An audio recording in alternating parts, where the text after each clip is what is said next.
விஜய்ஷா பேசியது என்பது மிக மிக ஒரு மோசமான செயல். பாகிஸ்தானை சுட்டிக்காட்டி அதோட சேர்த்து முஸ்லிம்களை சுட்டிக்காட்டி என்னன்னா, நீங்க வந்து எங்களை அடித்தீங்க, ஆனா உங்கள் சகோதரியை வைத்தே நாங்கள் உங்களை திருப்பி அடித்து விட்டோம் என்று சொன்னார். அப்படி என்று சொன்னா அவர் வந்து விங் கமாண்டர் சோஃபியா குரேஷியை வந்து பயங்கரவாதிகளின் சகோதரி என்று குறிப்பிட்டார். அது வந்து எவ்வளவு மோசமான செயல்.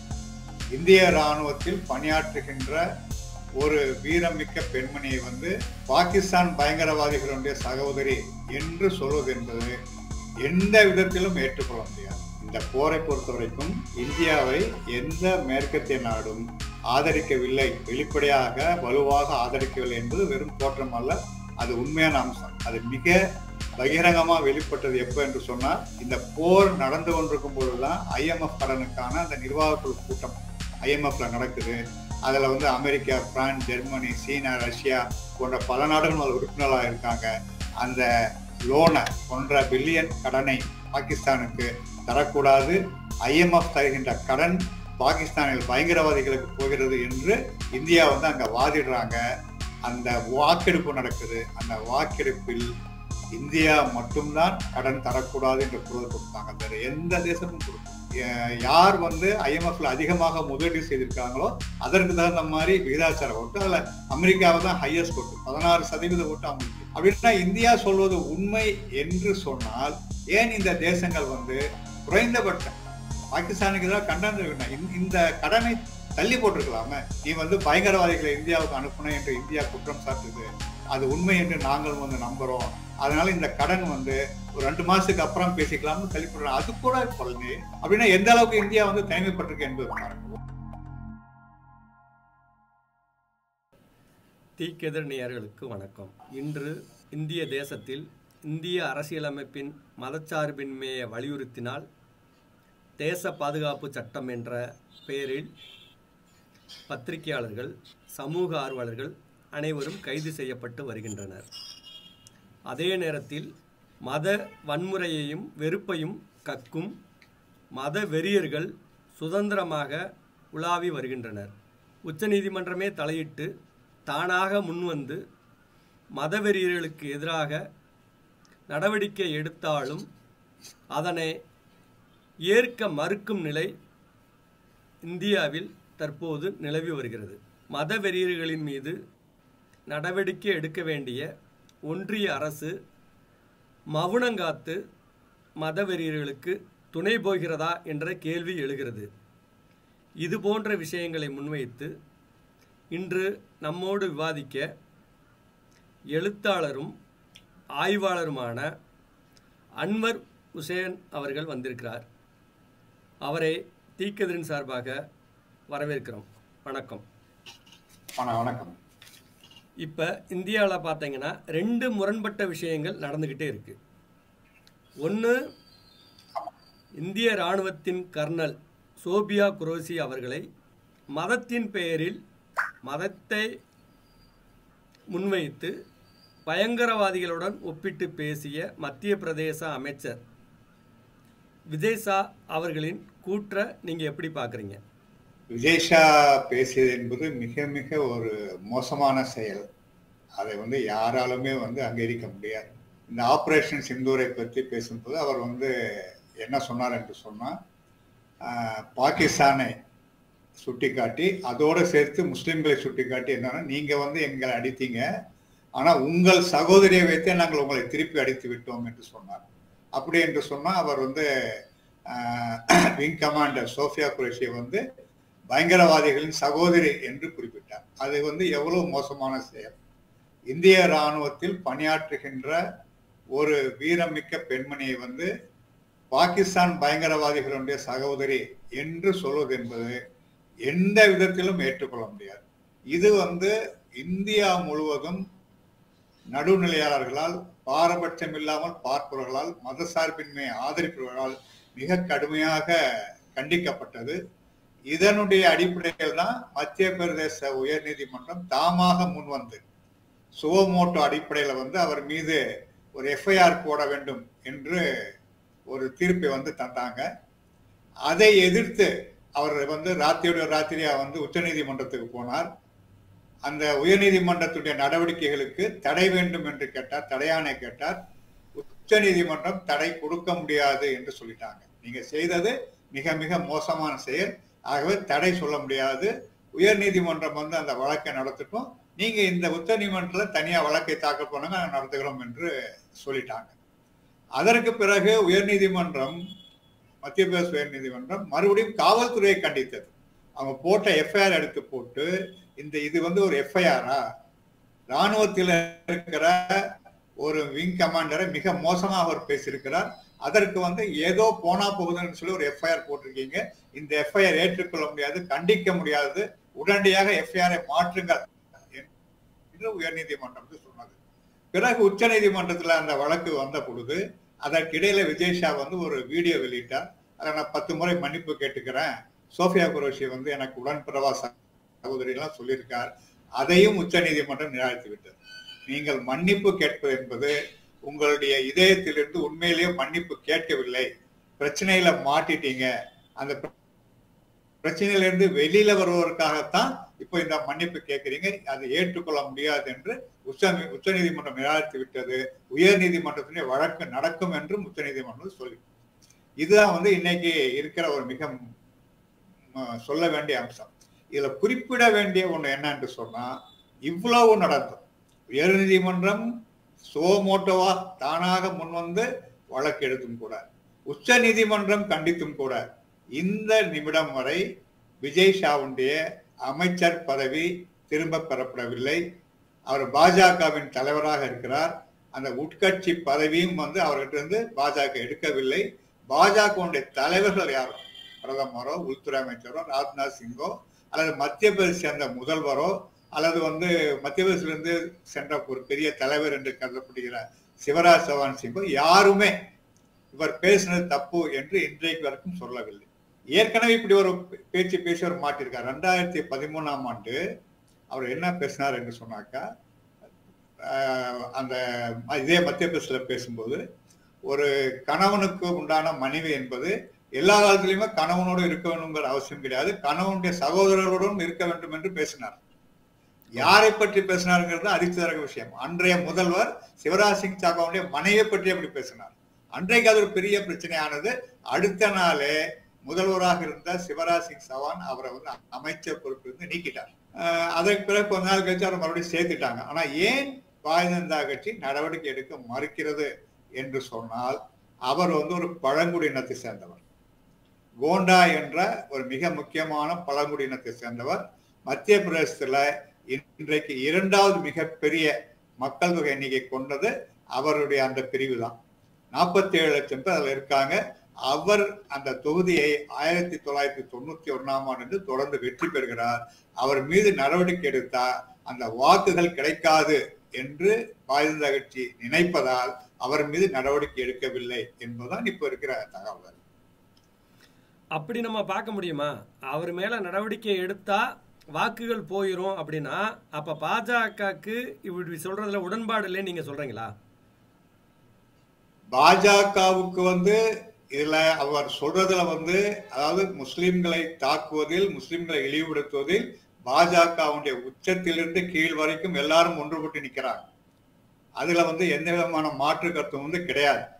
ஆனா வெளி காட்டிக்கொள்ளாத ஒரு நடவடிக்கை எடுப்பாங்கல்ல, ஒரு தப்பு பண்ணிட்டாங்க, அந்த நடவடிக்கை கூட எடுக்கலாத காரணம் அந்த வாக்கு போயிடக்கூடாது என்ற காரணம். இப்ப நீங்க வந்து ஒரு அரசியல் நடவடிக்கைக்காகவாவது நீங்க விஜய்ஷா மீது பாஜக நடவடிக்கை எடுக்கும் வழக்கமா? இந்த முறை எடுக்காத காரணம் அங்க இருக்கக்கூடிய ஓட்டு வங்கி அரசியலை வச்சுதான் அப்படின்னு சொல்றீங்க. அப்படின்னு பார்த்தீங்க அப்படின்னா, அப்படி ஒரு நடவடிக்கை எடுக்கணும் அப்படின்னா இன்னியார வந்து அசோகா பல்கலைக்கழக பேராசிரியர் அலிகான் மஹ்முதாபாத் அவர் வந்து ஒரு பதிவு போட்டிருந்தார்.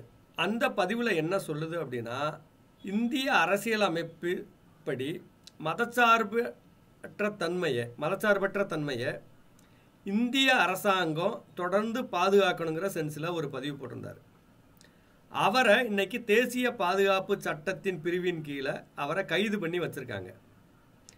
உண்மையிலேயே அப்படி நடிக்க வேண்டியதுதான் அவங்களுக்கு நோக்கமா இருந்தா இவரை விட்டுருக்கலாமே, எதுக்கு கைது பண்ணணும்? அவர் அப்படி என்ன போட்டுட்டாரு?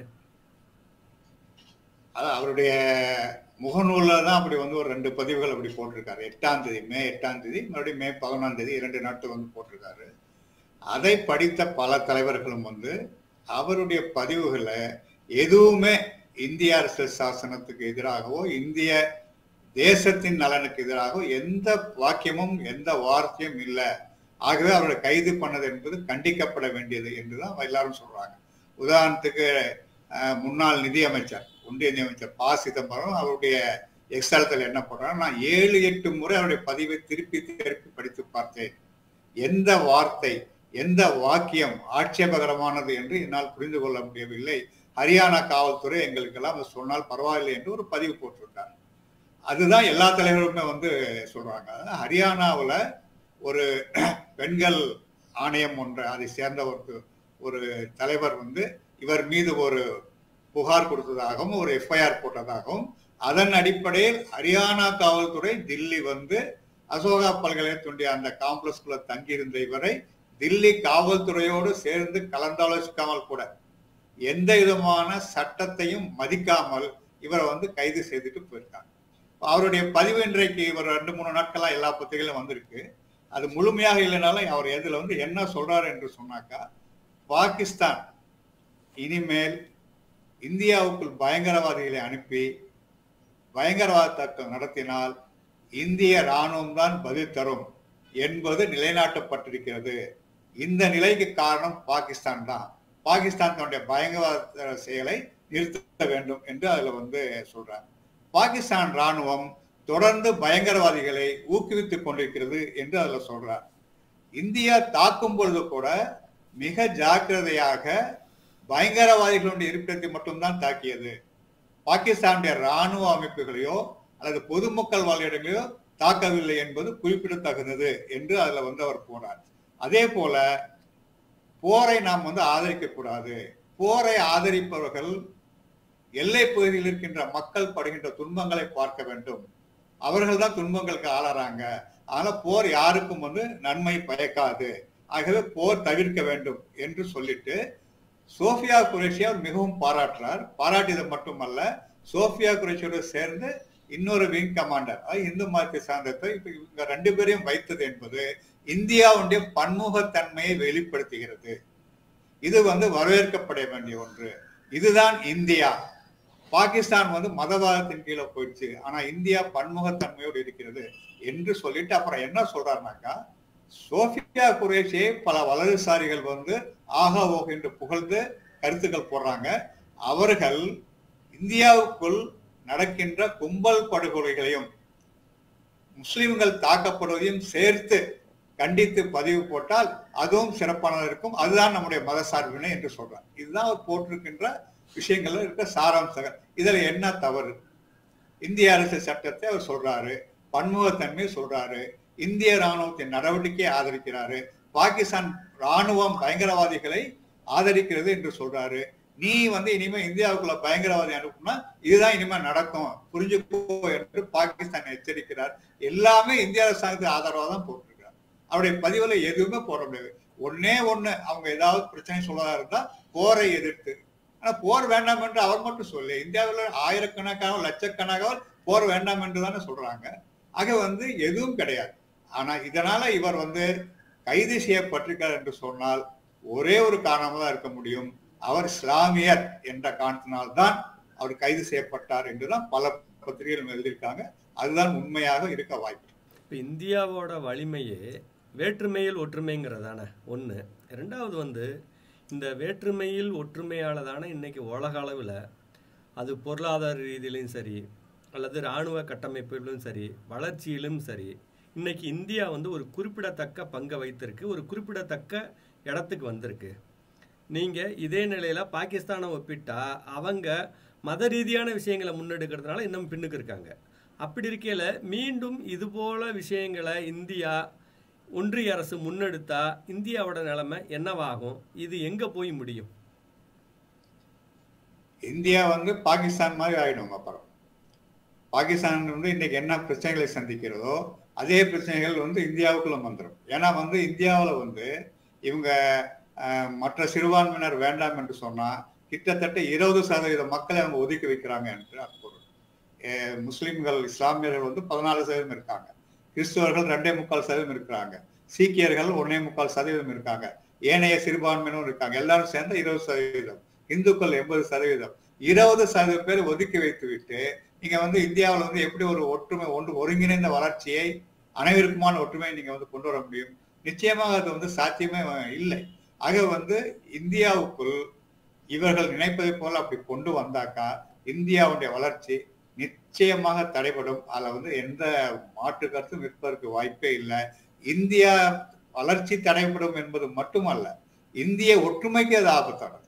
இந்த பிரிவினைகள் என்பது வந்தானா அதனுடைய ஒற்றுமை உட்பட வந்து பாதிக்கின்ற ஆபத்து என்பது இருக்கும். ஆகவே அது இந்தியாவுக்கு எந்த விதத்திலும் பயன்படாது. அந்த கொள்கைகள் வந்து இங்க அமலாக்க மாட்டாங்க. வேற்றுமையில் ஒற்றுமை, வேற்றுமையில் ஒற்றுமை என்பதை சீர்குலைத்தால் இந்தியாவின் ஒற்றுமை பாதிக்கும். சரி, இப்ப வந்து ஆபரேஷன் சிந்தூரை இதுல சொல்ல வேண்டிய ஒரு அம்சம் என்னன்னாக்கா, வேற்றுமை என்பது மத அடிப்படையான வேற்றுமை மட்டுமல்ல, பண்பாடு அடிப்படையில் மொழி அடிப்படையான வேற்றுமை. இப்ப தமிழ் இருக்கு, மலையாளம் இருக்கு, கன்னடம் இருக்கு, வங்காளம் இருக்கு. இந்த மொழிகளை சார்ந்த பண்பாடுகள், அந்த பண்பாடுகளும் வேற்றுமை கொண்டது. வெறும் வந்து மதத்தின் அடிப்படையான வேற்றுமை மட்டுமல்ல, புளூராலிட்டி, பன்முகத்தன்மை என்று சொல்லும் பொழுது இந்த பண்பாட்டு பன்முகத்தன்மையும் இருக்கு. இதை அவங்க அழிக்க பார்க்கறாங்க. தமிழாக இருந்தாலும் மலையாளமாக இருந்தாலும் எல்லாமே வந்து ஹிந்திக்குள்ள அல்லது சமஸ்கிருதத்துக்குள்ள என்று கொண்டு வர பார்க்கறாங்க. ஆக வந்து அதுவும் கூட பாதிப்பு ஏற்படும். ஆக பன்முகத்தன்மை என்று சொல்வது மதங்களின் அடிப்படையில் மட்டுமல்ல, பண்பாடுகளின் மொழிகளின் அடிப்படையிலும் கூட இந்த வேற்றுமையில் ஒற்றுமை என்பது இருக்கு என்பதை பார்க்க வேண்டிய ஒன்று. இப்போ ஆபரேஷன் சிந்தூரை ஒட்டி மதவெறியர்கள் முழுக்க பாகிஸ்தானை பூரா அழிக்கணும்னு ஒரு சைடு சொல்லிக்கிட்டு இருந்தாங்க. அங்க இருக்கக்கூடிய பாகிஸ்தான்ல இருக்கக்கூடிய சில மதவெறியர்களுமே இந்தியாவை பூரா அழிக்கணும்னு சொல்றாங்க. ஆக்சுவலி இரு நாட்டுக்கு இடையில போருங்கிறத எப்படி பார்க்கணும்? உண்மையிலே அழிக்கப்பட வேண்டியது அந்த நாடா அல்லது தீவிரவாதிகளா? ஒரு ஆய்வாளருங்கிற முறையில நீங்க இதை எப்படி பாக்குறீங்க? இந்தியாவிலையும் வந்து இந்த போரை ஒட்டி மதவெறி மிக அதீதமாக ஊட்டப்பட்டது. அதேதான் பாகிஸ்தான்லையும் நடந்தது. இங்க இருக்கிற சிலர் என்ன சொன்னாங்கன்னா, பாகிஸ்தான் வந்து அரசியல் சிக்கலை மாட்டிருக்குன்னு சொல்றாங்க. உண்மை அரசியல் சிக்கல்லாம் இருக்கு. ஆனால் போர் காலகட்டத்தில் அந்த மக்களில் பெரும்பான்மையோர் அந்த அரசாங்கத்தின் பக்கம் நின்னாங்க, இந்திய மக்களில் பெரும்பான்மையோர் இந்த அரசாங்கத்தின் பக்கம் நின்னாங்க. அது இருந்தது என்பது உண்மைதான். ஆனா அதே சமயத்துல பெரும்பான்மையோட இந்தியாவே நின்னதுன்னு நம்ம சொல்லலாம். சொல்லலாம் இந்தியாவை நின்னதுன்னு சொல்லலாம். இந்தியா உண்மை, இந்தியாவை நின்ன அப்படி பாகிஸ்தானும் அந்த பக்கம் நின்ன 1-2 பிரச்சனைகள் இருந்து நின்னது. ஆனா வந்து பொதுவாக போர் என்பது கொண்டாடப்பட வேண்டியது இல்லை. பேராசிரியர் விஜய் பிரசாத் வந்து கட்டுரை எழுதியிருக்கிற மாதிரி போர் வந்து செலிப்ரேட் பண்றதுக்கு, கொண்டாடுவதற்கு எதுவுமே கிடையாது. போரினால் எப்பொழுதுமே பாதிக்கப்படுவது சாதாரண மக்கள் தான். இப்பவே கூட நீங்க பாத்தீங்கன்னா பாகிஸ்தான் எல்லையிலும் இறந்தவர்கள் சாதாரண மக்கள், இந்திய எல்லையிலும் ஒரு 26 பேர் இறந்திருக்காங்க. எல்லாரும் வந்து சாதாரண மக்கள், இந்துக்கள், முஸ்லிம்கள், சீக்கியர்கள் எல்லாருமே வந்து இறந்திருக்காங்க. அவர்களை பொறுத்த வரைக்கும் அவங்க போரை வந்து விரும்புவதே இல்லை. இதற்கு அப்பால் பாகிஸ்தான்ல இருக்கின்ற ஒரு சாதாரண மக்களில் ஒரு பகுதியினர் கூட இந்தியாவை ஏன் நம்ம வந்து எதிரியாக பார்க்கணும், இந்தியாவும் பாகிஸ்தானும் வந்து நண்பர்களாக ஒற்றுமையாக ஏன் இருக்கக்கூடாது? காஷ்மீர் பிரச்சனை என்பது இருக்கு, அந்த பிரச்சனை இருந்தாலும் கூட நட்புடன் இருக்க முடியாதா என்று நினைப்பவர்கள் வந்து நிறைய வந்து உண்டு. ஆக வந்து இந்த போருக்கு அப்பாற்பட்டு 2 பகுதி மக்களுடைய ஒற்றுமையை வந்து உருவாக்குவது என்பது மிக மிக அவசியம். ஏன்னா பாகிஸ்தான் மக்கள் பெரும்பாலோர் இந்தியாவோட நட்புடன் இருக்க வேண்டும் என்று சொல்லி பாகிஸ்தான்ல இருக்கின்ற பல ஆய்வாளர்கள் இப்ப கூட எழுதியிருக்காங்க. இப்ப கூட வந்து எழுதுறவர்கள் அப்படி வந்து இருக்காங்க. ஆனா வந்து அந்த எழுத்துக்கள் இங்க வராத மாதிரி இந்தியாவில் வந்து பல பாகிஸ்தானுடைய ஊடகங்கள்லாம் வந்து தடை செய்யப்பட்டிருக்கு. அப்படி இந்தியாவுடைய ஊடகங்களும் பாகிஸ்தான் தடை செய்து வைத்திருக்காங்க. அதை மீறி 3வது உலகத்துல, அதாவது வந்து மற்ற நாடுகள்ல அந்த கட்டுரைகள் எழுதும்போது நமக்கு வந்து அது தெரிய வரும். ஆக மக்கள் ஒற்றுமையாக இருக்க வேண்டும் என்பது மிக முக்கியம். போர் யாருக்கும் எப்பொழுதும் பயன்படாது, குறிப்பாக சாதாரண மக்களுக்கு போர் மிகப்பெரிய பிரச்சனை. உதாரணம் நீங்க பாத்தீங்கன்னா இந்த 4 நாள் போர்ல பாகிஸ்தானுக்கு வந்து $5 பில்லியன் இழப்புன்னு எழுதுறாங்க. ஆனா அவங்க வந்து IMF கடனுக்காக போய் கெஞ்சினது $1.5 பில்லியன். $1.5 billion IMF கெஞ்சுறாங்க. ஆனா $5 பில்லியன் அவங்க போரை இழந்திருக்காங்க. அதே மாதிரி வந்து இந்தியா வளர்ந்துருக்கு. ஒரு ரஃபேல் விமானம் வந்து கிட்டத்தட்ட வந்து 70-80 பில்லியன் டாலர் அடிக்கிறாங்க. அப்போ 4-5 விமானங்கள் இழந்தது உண்மை என்று சொன்னால் பெரிய அளவுக்கு வந்து பாதிப்பு என்பது ஏற்பட்டிருக்கும். இதெல்லாம் எப்படி வந்து சரி செய்வது? ஆக போர் எப்பொழுதுமே பொருளாதார நெருக்கடியை தான் ஏற்படுத்தும். சரி, இப்போ நீங்கள் சொன்னது மாதிரியே போர் எப்பயுமே பொருளாதார நெருக்கடி தான் ஏற்படுத்தும். அதே மாதிரியா ஆப்ரேஷன் சிந்தூரை பொறுத்தளவில் ஒரு விஷயத்தை நம்ம கவனிச்சா அப்படின்னா அது ஒரு அதிர்ச்சியாக இருக்குது, இல்லாட்டி அது ஒரு கேள்விக்குறியாக இருக்குன்னு சொல்லலாம். அதாவது மோடி 2014 பிரதமராக பதவியேற்ற பின்னர் உலக அளவில் இந்தியாவை அப்போ தான் எல்லா நாடுகளும் திரும்பி பார்த்தது. அவர் ஒரு விஸ்வகுரு அப்படின்னு பாஜக பெரிய அளவில் பிரச்சாரம் பண்ணாங்க. ஆனால் அந்த விஸ்வகுரு தலைமையில் இந்தியா ஆப்ரேஷன் சிந்தூரை துவக்கினப்ப உலக நாடுகள் எதுவுமே வெளிப்படையான ஆதரவை தெரிவிக்கவே இல்லை. ஒரு இந்தியா ஒரு தனிமைப்பட்ட ஒரு நிலையில் இருந்தது மாதிரியே ஒரு தோற்றம் உருவானது. உண்மையிலேயே என்ன நடந்தது? ஏன் அது மாதிரியே வெளிப்படையான ஆதரவுகள் தெரிவிக்கலை? பாகிஸ்தானுக்கு கூட சில நாடுகள் வெளிப்படையாக ஆதரவு தெரிவித்தாங்க. கடந்த காலத்தில் இல்லாத ஒரு நிலைமை இப்போ ஏற்பட்டிருக்கு. அதுக்கு அடிப்படையான காரணம் என்னவா நீங்கள் நினைக்கிறீங்க? இந்தியா வந்து தனிமைப்பட்டிருக்கிறது என்ற தோற்றம் அல்ல, உண்மையே அதுதான். இந்த போரை பொறுத்த வரைக்கும் இந்தியாவை எந்த மேற்கத்திய நாடும் ஆதரிக்கவில்லை, வெளிப்படையாக வலுவாக ஆதரிக்கவில்லை என்பது வெறும் தோற்றம் அல்ல, அது உண்மையான அம்சம். அது மிக பகிரங்கமாக வெளிப்பட்டது எப்போ என்று சொன்னால், இந்த போர் நடந்து கொண்டிருக்கும் பொழுதுதான் IMF கடனுக்கான அந்த நிர்வாக குழு கூட்டம் IMFல நடக்குது. அதுல வந்து அமெரிக்கா, பிரான்ஸ், ஜெர்மனி, சீனா, ரஷ்யா போன்ற பல நாடுகளும் அது உறுப்பினராக இருக்காங்க. அந்த லோனை 1.5 பில்லியன் கடனை பாகிஸ்தானுக்கு தரக்கூடாது, IMF தருகின்ற கடன் பாகிஸ்தானில் பயங்கரவாதிகளுக்கு போகிறது என்று இந்தியா வந்து அங்க வாதிடுறாங்க. அந்த வாக்கெடுப்பு நடக்குது. அந்த வாக்கெடுப்பில் இந்தியா மட்டும்தான் கடன் தரக்கூடாது என்று குரல் கொடுத்தாங்க. வேற எந்த தேசமும் கொடுக்கல. அமெரிக்கா தரல, பிரிட்டன் தரல, பிரான்ஸ் தரல, ரஷ்யா தரல, சீனா ஏற்கனவே தராது. அங்க வந்து யாருமே தரல. அங்க வந்து எல்லாருக்கும் சமமான ஓட்டு கிடையாது. யார் வந்து IMFல அதிகமாக முதலீடு செய்திருக்காங்களோ அதற்கு தகுந்த மாதிரி விகிதாச்சார ஓட்டு. அதுல அமெரிக்காவை தான் ஹையஸ்ட் ஓட்டு, 16% ஓட்டு அவங்களுக்கு இருக்கு. சீனாவுக்கு 7-8% ஓட்டு இருக்கு. இந்தியாவுக்கு 2% ஓட்டு தான் இருக்கு. அந்த வாக்கெடுப்பிலேயே யாரும் இந்தியாவை எதிர்க்கவில்லை. அப்படின்னா இந்தியா சொல்வது உண்மை என்று சொன்னால் ஏன் இந்த தேசங்கள் வந்து குறைந்தபட்சம் பாகிஸ்தானுக்கு எதிராக கண்டனம் இந்த கடனை தள்ளி போட்டிருக்கலாமே? நீ வந்து பயங்கரவாதிகளை இந்தியாவுக்கு அனுப்புன என்று இந்தியா குற்றம் சாட்டுது, அது உண்மை என்று நாங்கள் வந்து நம்புறோம், அதனால இந்த கடன் வந்து ஒரு 2 மாசத்துக்கு அப்புறம் பேசிக்கலாம்னு தள்ளி போடுறோம். அது கூட பழனி. அப்படின்னா எந்த அளவுக்கு இந்தியா வந்து தனிமைப்பட்டிருக்கு என்பது பாருங்க. நமக்கு பரம்பரை நண்பன் என்பது ரஷ்யா தான். ரஷ்யா இல்லை என்று சொன்னால் 1971ஆம் ஆண்டு இந்தியா பாகிஸ்தான் போரில் இந்தியா வென்றிருக்க முடியாது.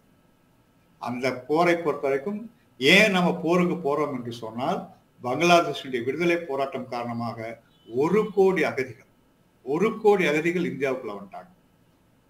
அந்த அகதிகளை பெரும்பாலானவர்கள் வங்காளத்திலும் அஸ்ஸாமிலும் தான் குடியேறினாங்க. இப்படி அகதிகள் வந்துட்டே இருந்தா இந்தியா எண்ணத்துக்காரது.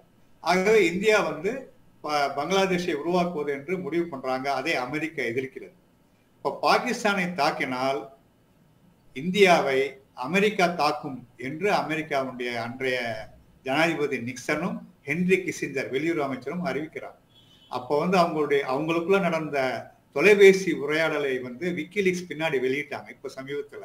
அதை பார்த்தா அதிர்ச்சியா இருக்கும். இந்திரா காந்தி எவ்வளவு பெரிய தலைவர், மக்களால் தேர்ந்தெடுக்கப்பட்டவர். ஹென்ரி கிசிஞ்சர் அவங்கள வந்து என்ன சொல்றாங்க, பிச் என்று சொல்றாங்க. பிச் என்ற ஆங்கில வார்த்தைக்கு என்ன தமிழ்? மிக மோசமான பொருள் அது. அந்த பிச் சொன்னா கேட்க மாட்டேங்கிறா, போருக்காக நிக்கிறா, அப்படி என்று ஹென்ரி நிக்சன் கிட்ட வந்து சொல்றார்.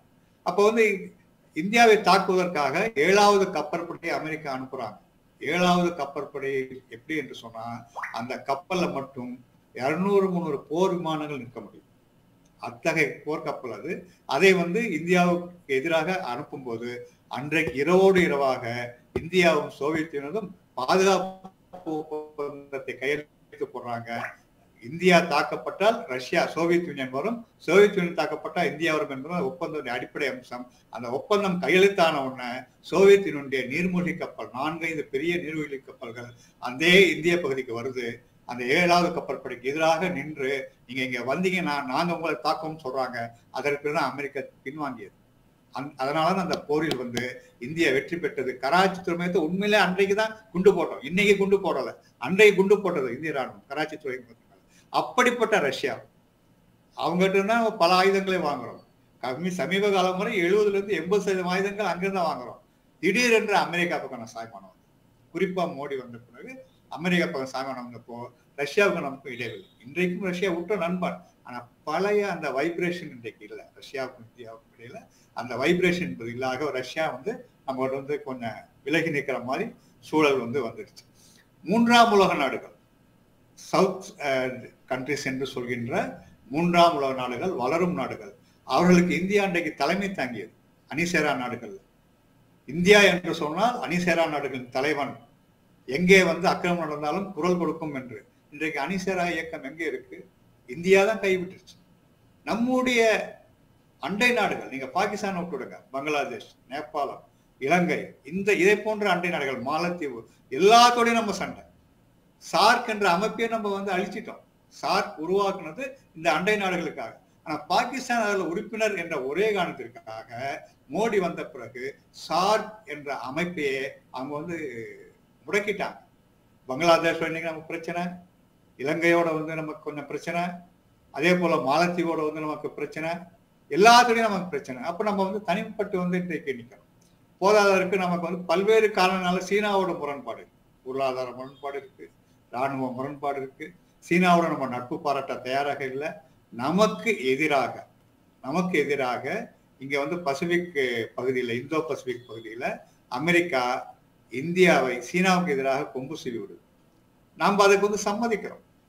குவாட் அமைப்புல நம்ம உறுப்பினர். குவாட்ல வந்து ஆஸ்திரேலியா, அமெரிக்கா, ஜப்பான் வந்து இருக்காங்க. ஜப்பானையும் வந்து பயன்படுத்த பார்க்குது அமெரிக்கா சீனாவுக்கு எதிராக. ஏற்கனவே அவங்களுக்கு பழைய முரண்பாடும் இருக்கு. ஏன்னா ஜப்பான் தான் சீனாவை அடிமைப்படுத்தியிருந்தது, அந்த முரண்பாடு இருக்கு. ஜப்பானை பயன்படுத்த பார்க்குறாங்க. அதே போல இப்போ வர்த்தக போர்ல பாருங்க, வர்த்தக போர்னா சீனா வந்து எதிர்த்து குரல் கொடுத்த, அது வேற விஷயம். ஆனா இந்தியா என்ன பண்ணும், தனக்கு என்ன நன்மையோ அதை வாங்குறதுக்கு தயாரா இருக்கணும். ஆனா இவங்க என்ன சொல்றாங்க, என்றைக்கு WTO, அதாவது உலக வர்த்தக அமைப்புல சீனா உறுப்பினராக சென்றதோ அன்றைக்கு குட்டிசுவர் ஆனது உலக பொருளாதாரம் அப்படின்னு சீனாவை விமர்சிக்கிறாங்க. வேற எந்த தேசமும் விமர்சிக்கல. ஆனா இந்தியாவுடைய பியூஷ் கோயல் சொல்றாரு. அப்புறம் வந்து சீனா பொருட்களை வாங்குவதை நிறுத்திவிட்டு அமெரிக்க பொருட்களை வாங்கணும் இந்திய மக்கள் அப்படி என்று சொல்றாரு. இப்படி சீனாவுக்கு எதிராக பேசிட்டு இருந்தா சீனா எப்படி இந்தியா பக்கம் வந்து நிக்கின்ற ஒரு வாய்ப்பு வரும். இருந்தாலும் கூட இந்த போரில கூட எனக்கு 2 தேசங்களும் அண்டை நாடுகள், இந்த 2 தேசங்களும் போரிட்டு கொண்டால் அது எங்களையும் பாதிக்குமாக 2 தேசங்களும் சமாதானமாக போக வேண்டும் என்று சீனா சொல்லியது. ஆனால் அதனுடைய சாய்மானம் கொஞ்சம் அதிகமாக பாகிஸ்தான் பக்கம் இருந்தது என்பது உண்மைதான். அவங்களுடைய ஜெட் விமானங்கள் தான், அவங்க உள்ள ஜெட் விமானங்களும் அந்த ஏவுகணைகள் தான் இந்திய விமானங்களை வீழ்த்தியதாக பரவலாக இராணுவ வட்டாரங்கள் வந்து சொல்லுது. ஆக வந்து இப்படி வந்து இந்தியா தனிமைப்பட்டு நின்றது என்பது வெளியுறவு கொள்கையுடைய மிகப்பெரிய தோல்வி. இது மாதிரி ஒரு வெளியுறவு கொள்கை தோல்வி இந்தியாவில் எப்பொழுதுமே ஏற்பட்டதல்ல. விஸ்வகுரு என்று சொல்லிட்டு பக்கத்துல இருக்கிற நாடு கூட நம்மளை வந்து ஏற்றுக்கொள்ளவில்லை என்று சொன்னால் அது எவ்வளவு பெரிய ஒரு மோசமான செயல். ஆக வந்து இது இன்றைக்கு முதல் முறையாக இந்திய மக்கள் உணர்றாங்க. எல்லாருமே வந்து நம்மளை கைவிட்டுட்டாங்க, யாருமே நம்மளை வந்து ஆதரிக்கல, ஏன் என்ற சிந்தனை இன்றைக்கு முதல் முறையாக இந்திய மக்களுக்கு பரவலாக ஏற்பட்டிருக்கு. இதை விளக்க முடியல. வலதுசாரிகளுக்கு கூட இது வந்து ஏன் வந்தது என்று விளக்க முடியல. அவங்க வந்து பல தப்பான பிம்பங்களை உருவாக்க முயற்சி பண்றாங்க. இதை விரைவில் இந்தியா சரி செய்யவில்லை என்று சொன்னால் எதிர்காலத்தில் மிகப்பெரிய பிரச்சனை நமக்கு வரும். இவ்வளவு நேரம் நாம் இந்திய சூழல் பற்றி நிறைய விவாதித்தோம். தொடர்ந்து விவாதிப்போம். நன்றி.